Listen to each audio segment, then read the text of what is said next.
Welcome everybody to our latest edition of the K-12 Blackboard Innovative Teaching Series. Today's session is our K-12 Learn, Working with Groups in Blackboard Learn.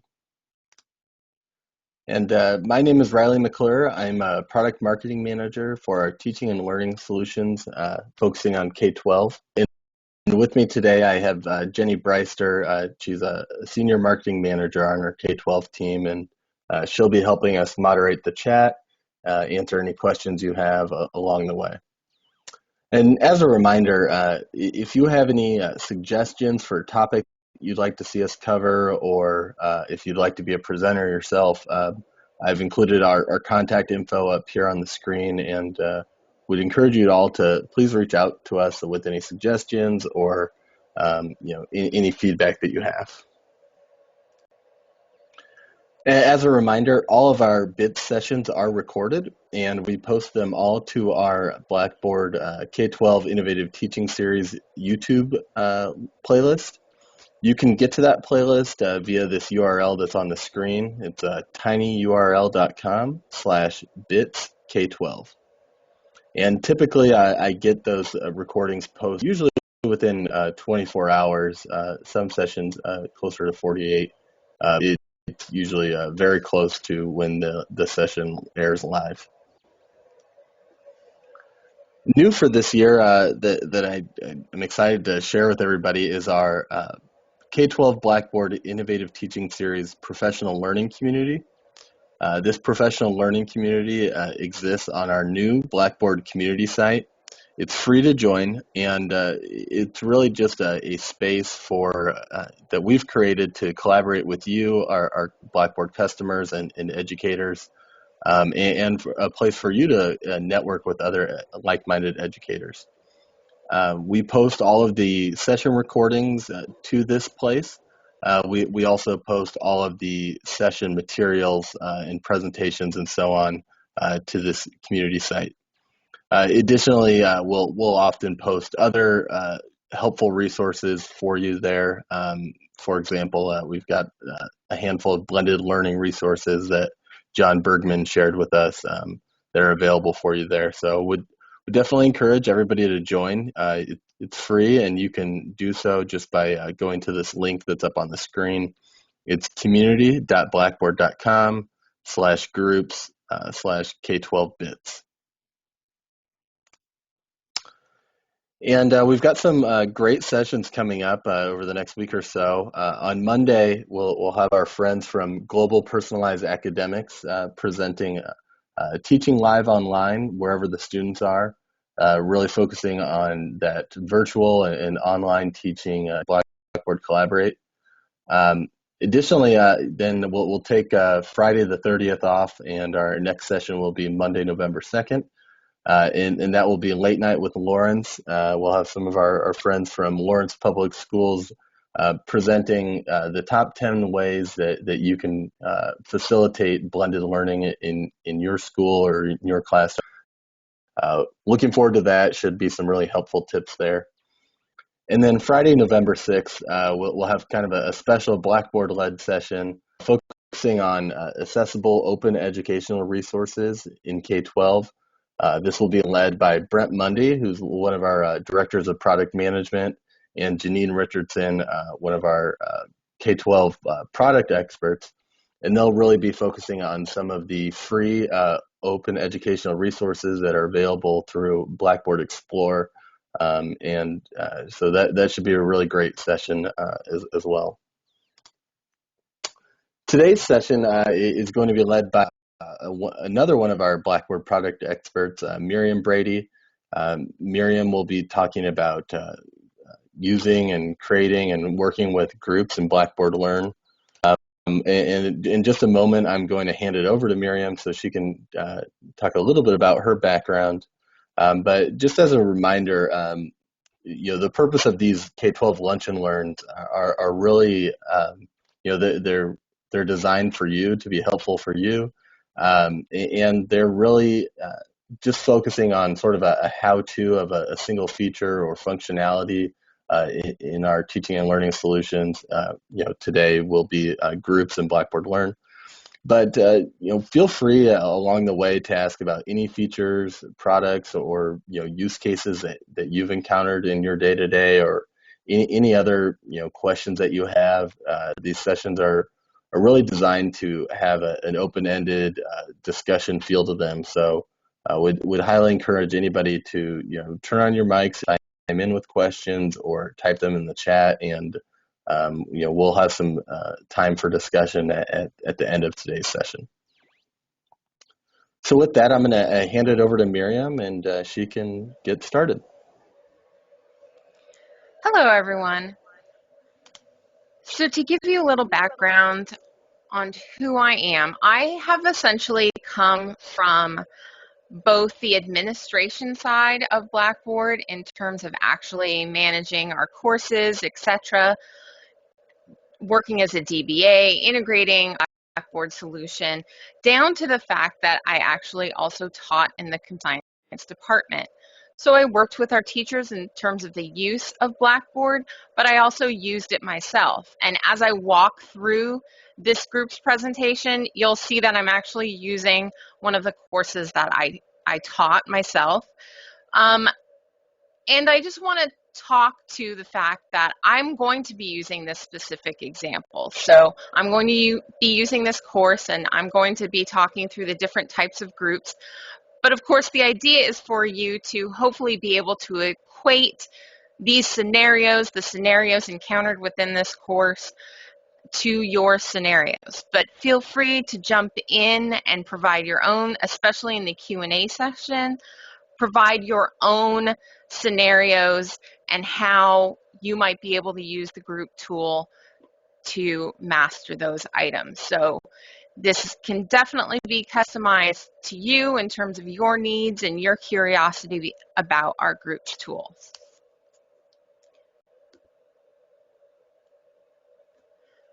So speaking to that, essentially I'm going to be talking about two ways to use groups: collaboration and differentiation. So, of course, there are several different ways to use groups and reasons to use groups, etc. But these are the two I'm going to focus on. Collaboration in terms of the classic group scenario, what you're thinking about when you think about groups in a classroom, where students all get around a table and they work on a project together, and they're all collaborating together to come up with a solution to a problem. However, at the same time, within Blackboard Learn, you can use groups to differentiate, to pull certain students into areas where maybe there's supplemental information or information that's specific to them and that group and where they belong in your course. Additionally, you essentially have two types of groups.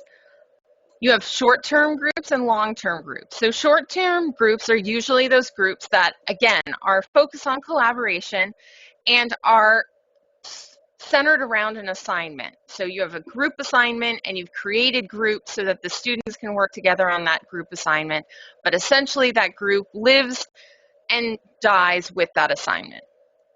At the same time, you might have long-term groups where students fall into a category for maybe a longer period of time within your course, whether it's for differentiation or for whatever reason you want to, for the existence of your course, or at least beyond a single assignment, separate out this group of students.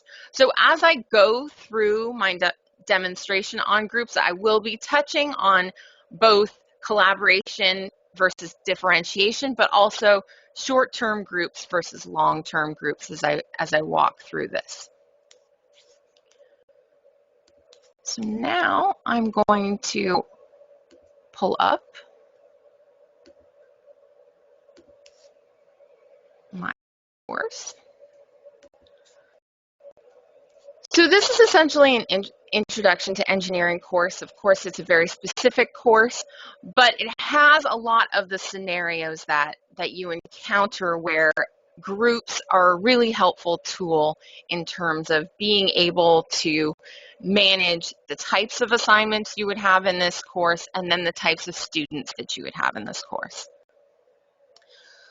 So I'm going to touch on a few things that I'm going to eventually approach with groups. So the two scenarios that we're going to talk about, and again, this can relate to whatever scenario you've encountered within your own teaching experience. But within this course, the district essentially did not have any prerequisites, or the prerequisites did not have students come into that course fully prepared to handle this engineering course, as this engineering course will eventually involve AutoCAD and anyway, they need geometry in order to do some of the activities within the course. So I was finding that students were coming into the course without a foundation in geometry, and thus they were struggling through the whole course because of that. So essentially what I did was, as you'll see, there's geometry assessments, and based on those geometry assessments, I decided whether or not the students needed to review geometry. So you'll hear me reference that as I go through these examples, the geometry group, etc. Just understand that that's a scenario where you have a group of students that have different needs, whether it's supplemental needs, where they need a little bit more information than the other students in the course. Or perhaps you have a course where you are trying to handle your honors students along with your other students. So you have supplemental information in the other direction, where it's additional information on top of the base information for that course. Either way, it's a scenario where students have more information that they're looking for, or more information you want to provide to them based on who they are. Additionally, within this chapter, we're going to talk about a sample assignment. So this is an assignment where students are working in a group. So as we talk about that scenario where there's collaboration, then this is going to be that scenario where all of the students are essentially all creating a presentation as a group and talk about some of the tools and functionalities that would relate to that scenario. So the first thing I'm going to do is essentially talk to you about the creation of groups, as you, of course, has a bunch of groups. There's two types of groups, a single group and then a group set. The difference between that is essentially a single group is a group that only one of them exists. So for example, when you're creating that geometry group, there's only one geometry group. You don't have, as you can see, chapter group 1, 2, 3, 4, 5, 6, 7, etc. You only have one geometry group. That's a single group.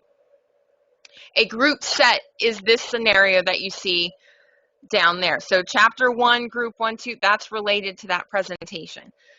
When you create a group set, it will create multiple groups all related to one subject or one assignment, etc. So typically, when you are doing a group for group assignments, then you're setting up a group set.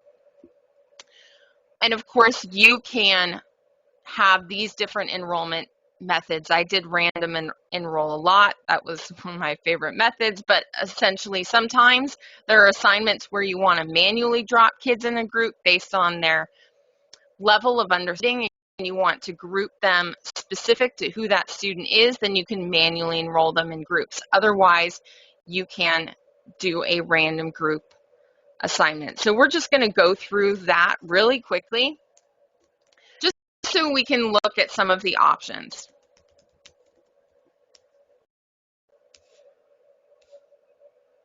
So the thing I want to point out is whether or not it's visible to the students. So when we talk about the two types of groups, typically you'd see that with the group, and of course we're going to talk about the tools and why you would want your students to see these groups, but essentially when you're doing a group around an assignment, typically you want the students to see the group, especially if you've made some of these tools available. So if you want your students to be able to see the other students in the course that are in their group so that they can remind themselves who's in their group, or even separate themselves without you having to count off to 7, they can just look in Blackboard and see who's in their group. they can do that. Additionally, if you're using the group to differentiate and perhaps you don't want the student to know what group they're in necessarily, then you can hide that group and then the student won't see the group.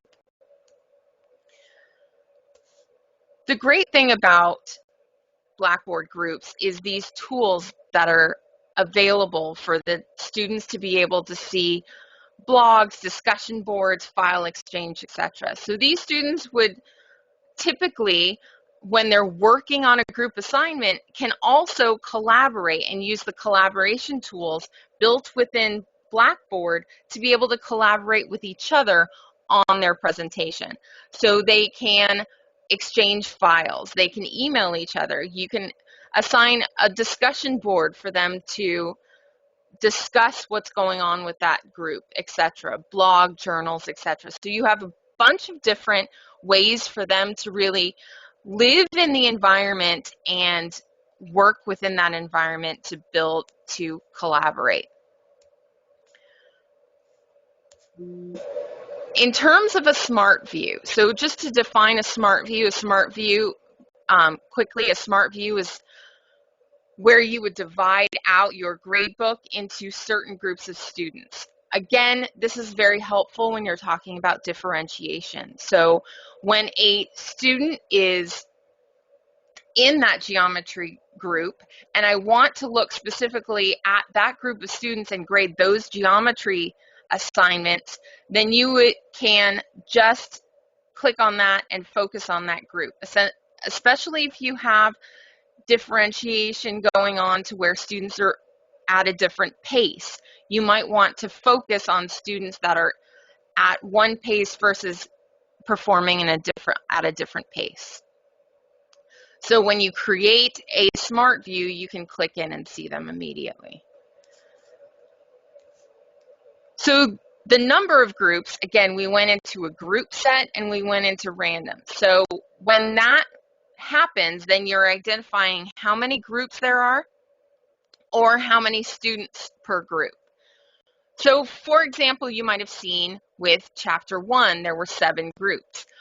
I chose the number of groups as 7 because there were 7 sections in the assignment that I wanted to divide the students up to perform. So I chose number of groups, but you might say this is an assignment that's appropriate for 3 students per group, and then you can figure out what to do with those. If your class is not easily divisible by 3, you can figure out what to do with the remaining students here.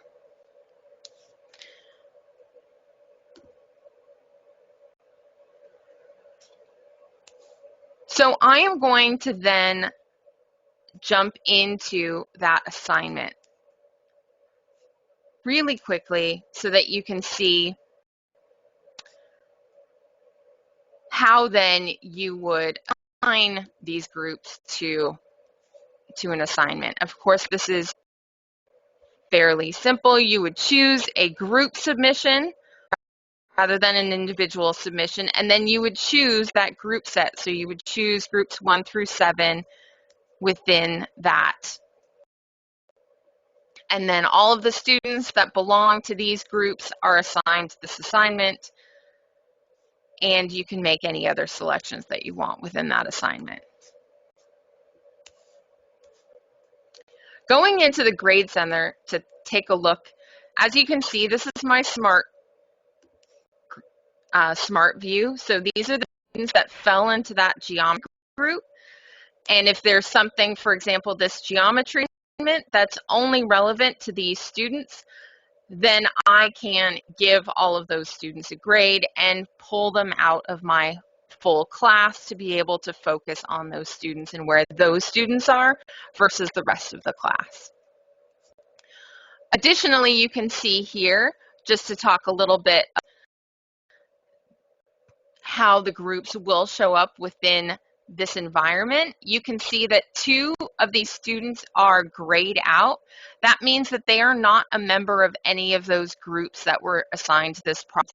So that chapter 1, group 1, etc., if they are not in any of the groups then this is going to be grayed out, and you're not going to be able to give them a grade for that because they are essentially not participating in the assignment.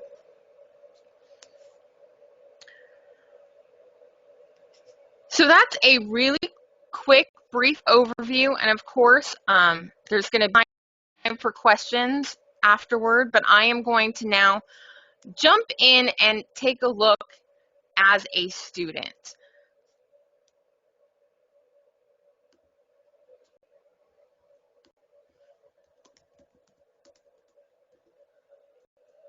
So this student, for a little background, is both part of the geometry group and also part of so as you can see, these items using adaptive release are only available, specifically geometry fundamentals is only available to the students who need it. So the reason that this student, Aiden, is even seeing geometry fundamentals is because he is a member of that geometry group. Additionally, he can go into groups and see that he's part of that chapter 1 group 1.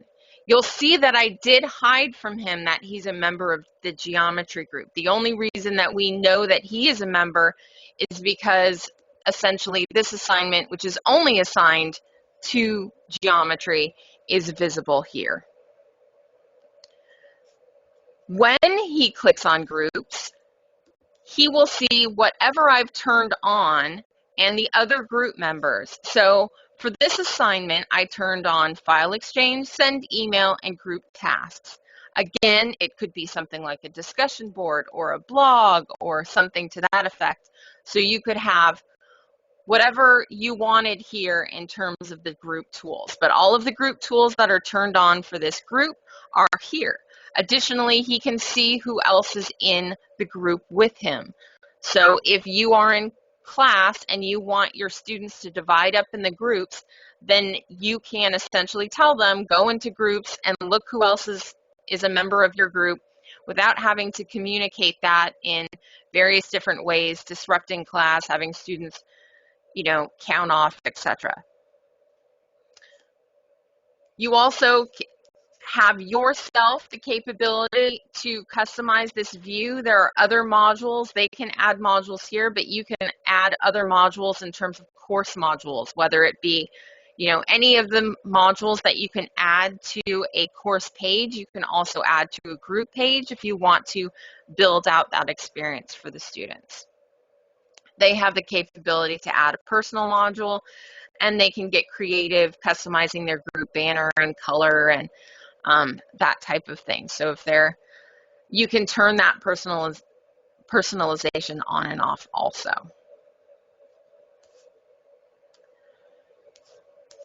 That is my quick summary of groups and the group tools. I did want to, as I mentioned, customize it to some of the things you're thinking about in terms of groups. So I did want to give a good amount of time for any Q&A and anything that you wanted to bring up in terms of the scenarios you encounter using groups.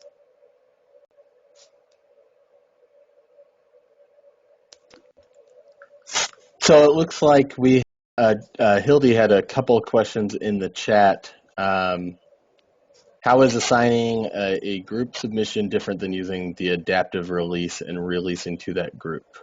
And then when would you use one over the other?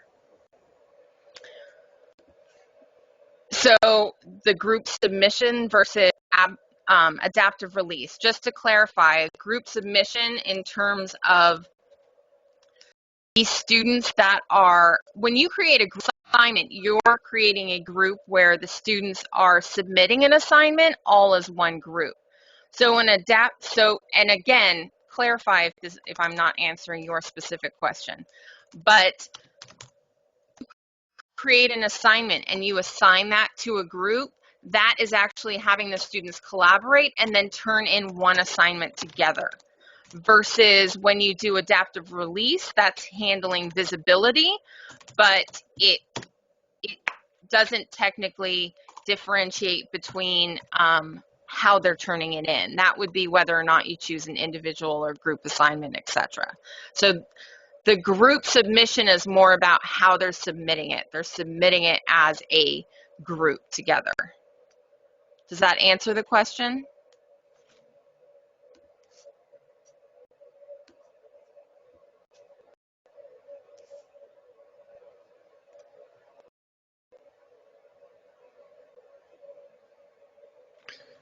And it looks like Hildy asked, so does one person submit the group? Yes. They can elect somebody, but yes, one as soon as the first person in the group turns in an assignment, that is an assignment turned in for all members of the group. So if they've all worked on a PowerPoint presentation, for example, and I want them to turn into me that PowerPoint, then one person turns in that PowerPoint. I grade that PowerPoint one time, and then all of the members of the group get the grade for the PowerPoint. That way, if they truly are working on one assignment, then you don't have to look at the same exact assignment 5 different times and then give 5 different grades. You look at the assignment once, and then they complete it, and you grade it once.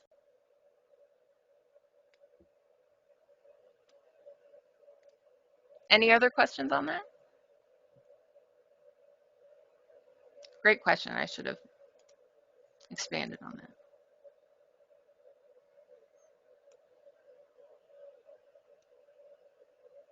Any other questions outside of that?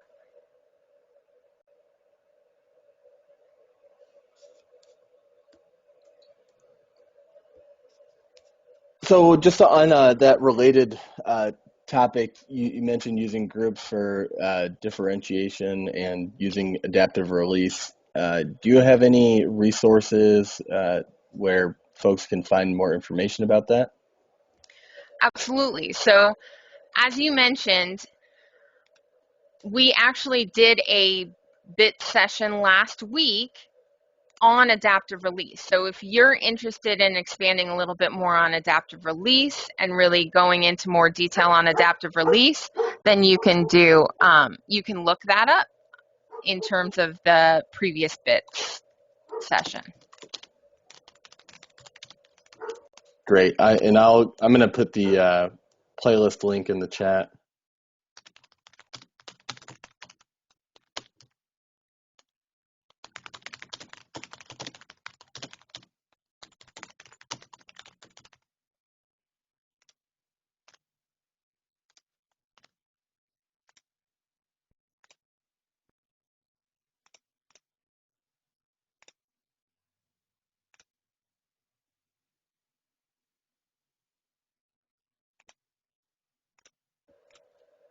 Any other questions?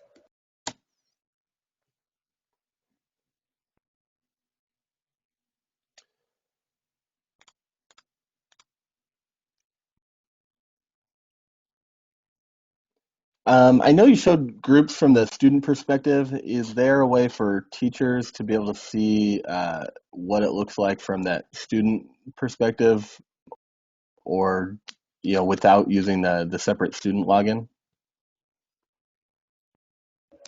Absolutely. So, hold on a second. Trying to pull it up again. When you are in a course, you can always turn on student view. So when you turn on student view, again, you're looking at the course as a student. When you exit student preview mode, you can keep the preview user. What that does is it gives you a user to essentially use in any way you want to be able to grade assignments, whatever you want to do with that preview user. But when you do that, then you also have a preview user that you can drop into groups. So if you wanted to take a look at what it looked like when you had a student in a certain group, then you can then go in, keep that preview user, and assign that preview user to a group. So I'll show that real quick.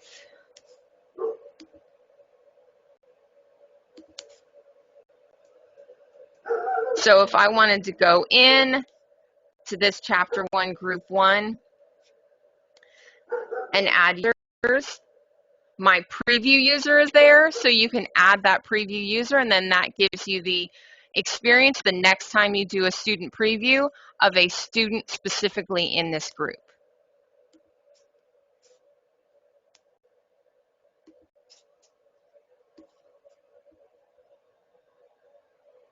Any other questions?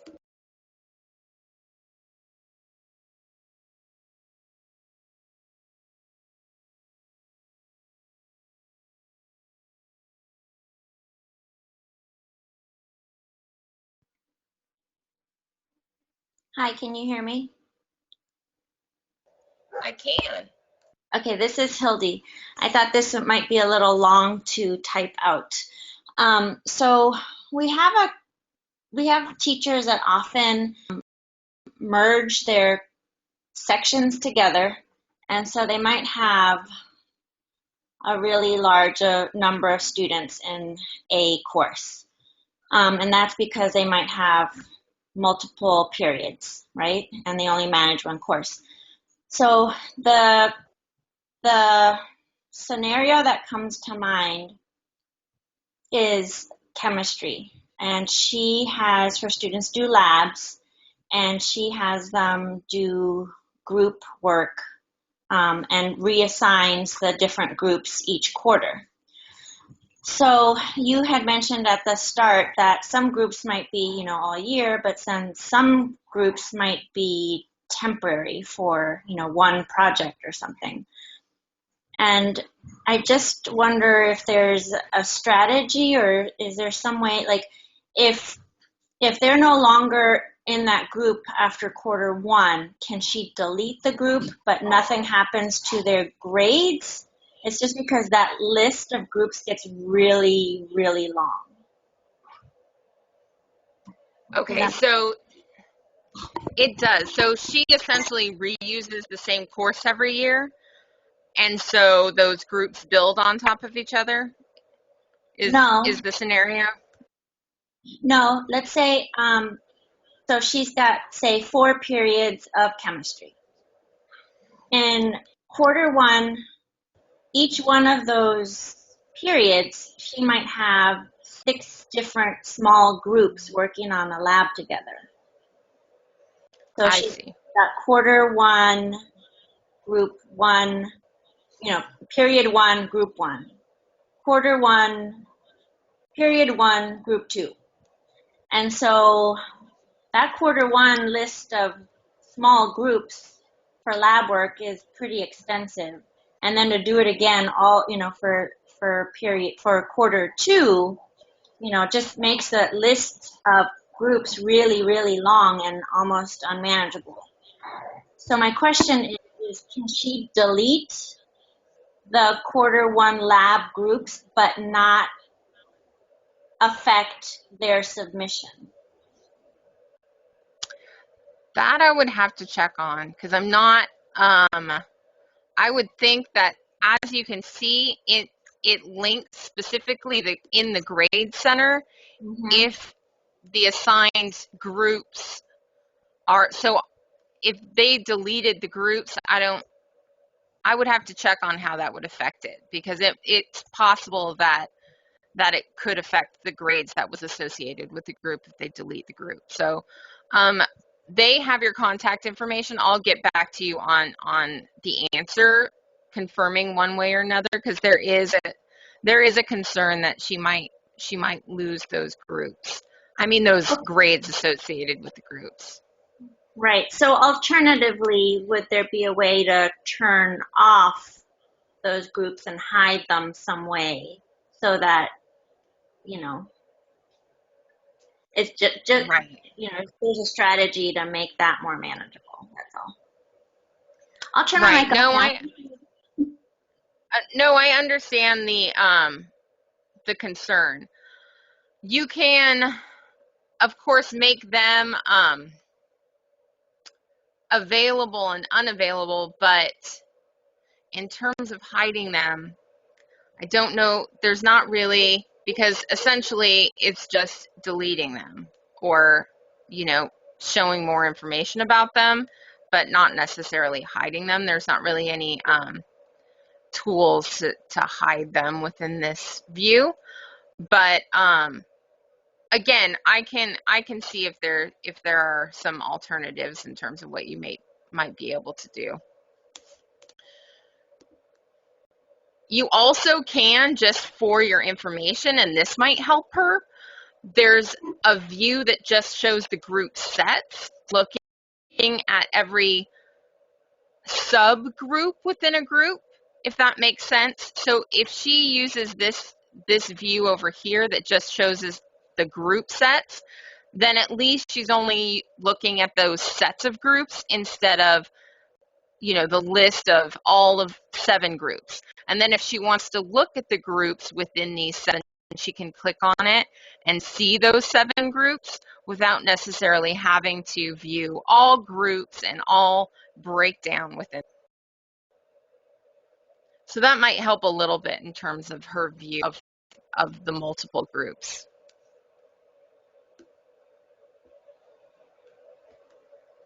Anything else?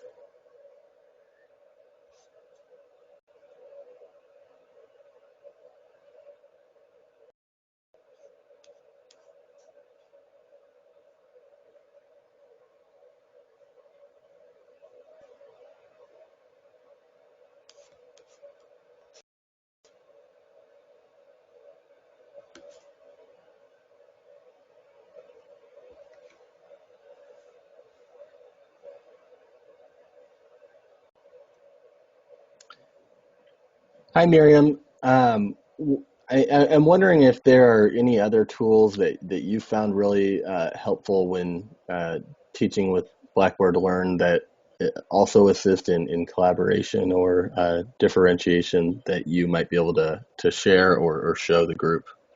Sure. So again, the biggest differentiation tool that we use is that adaptive release. So adaptive release, again, is the core of that is to be able to pull students into areas and show students only what you want them to see based on certain performance. So for example, I would have in this section for using within learning about CAD, a lot of students go at different speeds in terms of learning technology. So essentially, each element of this learning module would open up based on their performance in a previous. So as you can see, this is set to adaptive release because I don't want them to go into this area until they've completed this area successfully and taken quizzes, etc., to show that they know that information. So adaptive release is really our key tool in terms of differentiation. In terms of collaboration, of course, we have this tool, Collaborate, and any of those tools within that I showed you within the group tool. So for example, journals and wikis and those types of things. I used wikis a lot to be able to have students really build out content and work with each other and collaborate in those. So any of those a lot of the tools listed out, of course, within a group are also tools that you can assign to the entire class to be able to collaborate on items.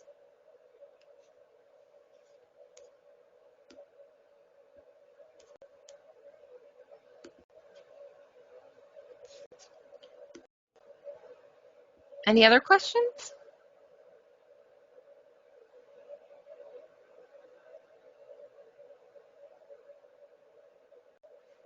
If you created a group out of a group set, part of my suggestion to that is, what is the purpose of adding the group to the group set? So what are you trying to accomplish, just so I understand the scenario? If you created a group manually and then you want to add it to a group set, why?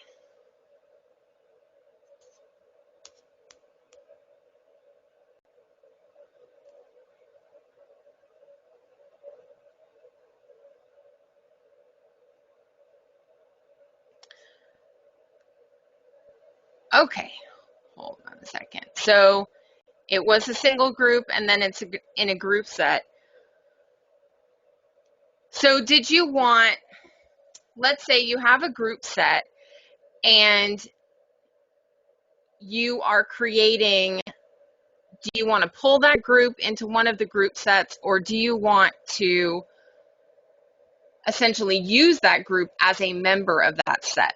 Because, for example, let me just give an example so we're understanding each other. So if you were going to create an assignment and you created a group and then you said, oh, you know, I need 5 different groups and they're all going to be on this assignment, so I'm going to create a group set. You can still use that first group in the same way that you use the group set, in that you can assign the first group to that assignment along with the rest of the members of that group set. So for example, in here,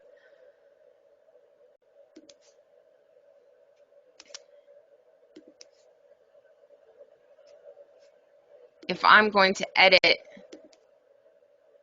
the groups participating in this, even though I pulled over a group set, technically it doesn't have to be a specific set of, that's just essentially what I named it. So if I wanted to bring over something, you can bring over a single group from something else. You don't necessarily have to pull over the whole set. You can pull over individual groups. Does that make sense? So if I just wanted to bring over group 5 from this other group set, then I could. Additionally,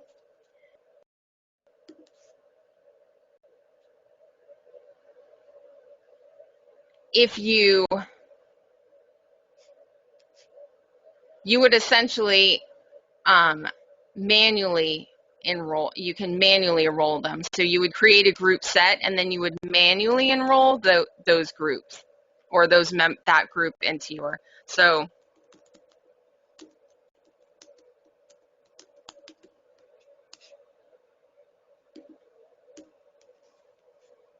I'm going to put,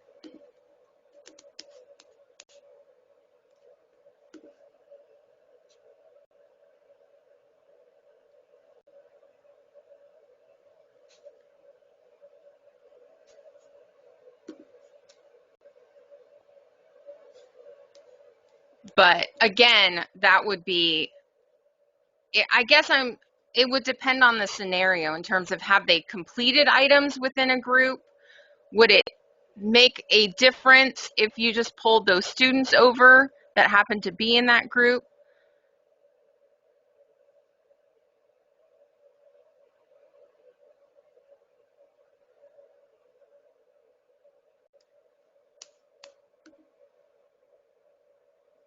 Okay, they already completed a test. So essentially, what I would do is I would add those students, even though it's not as easy to necessarily add them as a group. I would add those students to the group set and leave that other group alone, or pull that group into another scenario as another group completing this assignment. So it would depend on your scenario in terms of how you're managing the groups.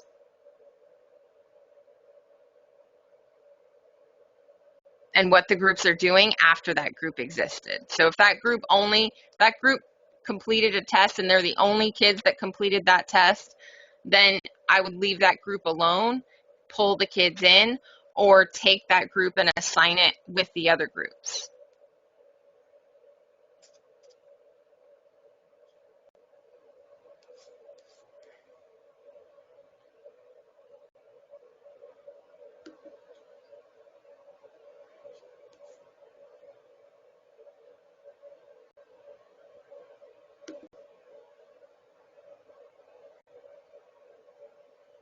Any other questions?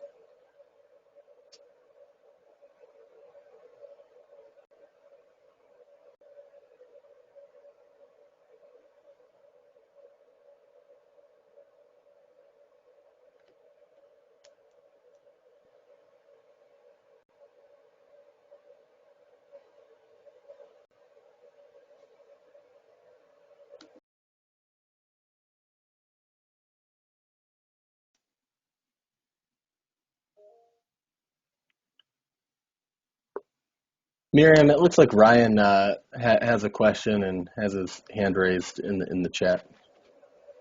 Ryan, you want to turn your mic on and ask? Yeah, so I had thrown it in the chat, but I think it probably is easier if we just talk it out. Okay. We have groups that are set up, as some of the other people have mentioned, with periods. So we have one class, we have period 1, period 2, period 3. When our teachers are creating collaborative groups, they'd love to be able to basically choose a selection of students from one group and then use that one group as the list of students they're choosing from when they create their additional group set. So like, let's say it's period 1 and you have 6 lab groups within that. And I apologize if you already answered it. I jumped in a little bit late, but I was curious if That's that okay. was possible or what the best way would be to handle that.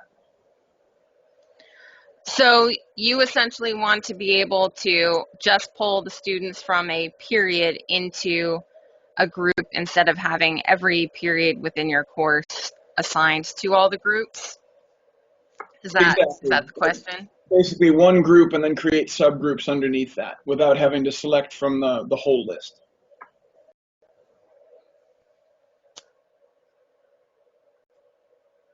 Okay. That makes sense. Are you using, just out of curiosity, are you using parent-child courses for these? We are. Okay. Let me. So I know that a little while back when I had talked to somebody about it, they mentioned the possibility of showing the parent-child ID as part of that page, the selection page, but I hadn't seen it and I didn't know if there was a better way to do it. Okay.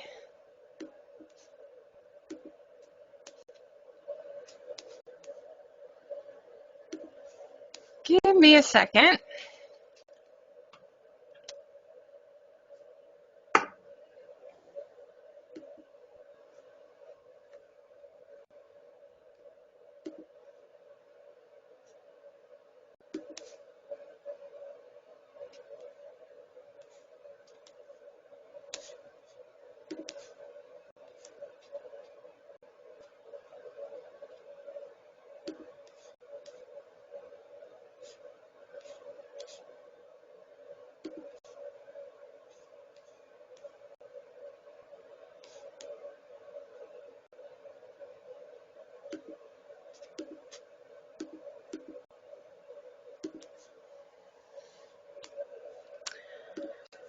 Okay, well, I am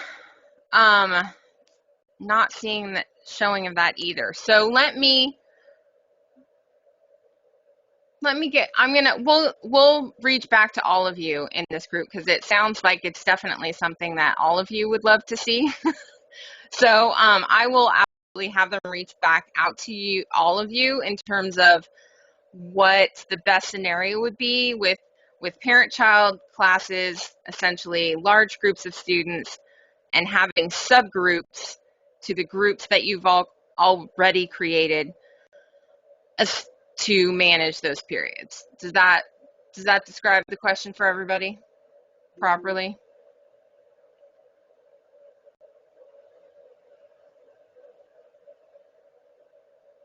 Okay.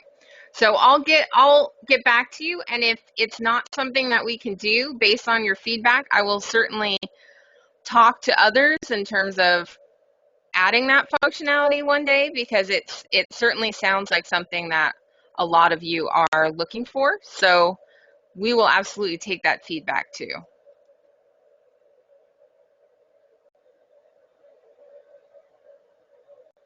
if you're adding functionality, it would be really cool if we could actually have the groups automatically create when they're done with the integration with the parent-child course, but that's down the road, I think. Right. Do you currently use the smart views with your parent-child courses? Yeah, we do, and it actually works out really well. It's more a matter of when we have the teachers create their groups for each period at the beginning of the year, and when students move around a little bit, it would be great if it was one less thing they had to do. So if when you create a parent-child relationship, if that automatically populated a group, and I'm sorry if we're going farther than we think we need to, but No, that's. but if that automatically populated a group, that would make our teachers very happy. All right. I will definitely take that back too, because I can understand that. I know in our scenario, we use smart views a lot. And of course, because they're based on the child class ID, then that does move them around. But you're right. If you're creating groups for other reasons, then it would be nice to have essentially the groups able to look at the child class ID in that scenario, and that way, as they're moving around child class IDs, to be able to move around their course, right? I see that. Perfect. Well, this is great feedback. Absolutely.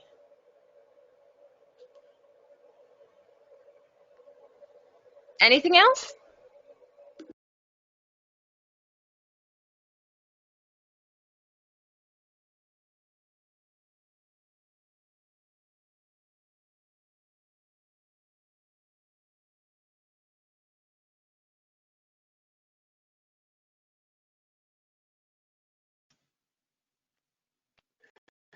And if anybody thinks of a question after I jump off here, feel free to reach out to us. I'll put my contact information back up here on the screen.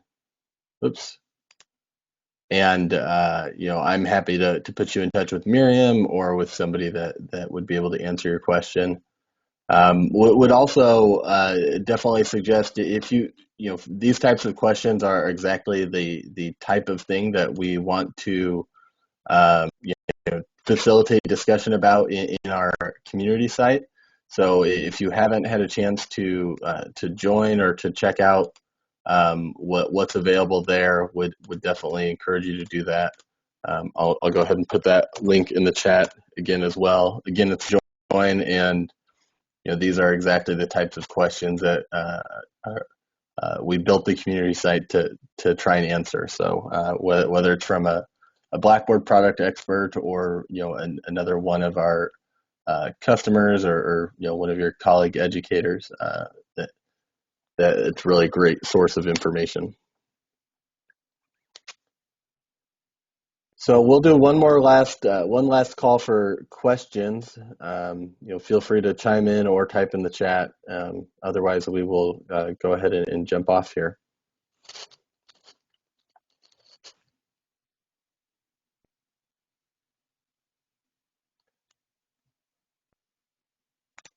All right.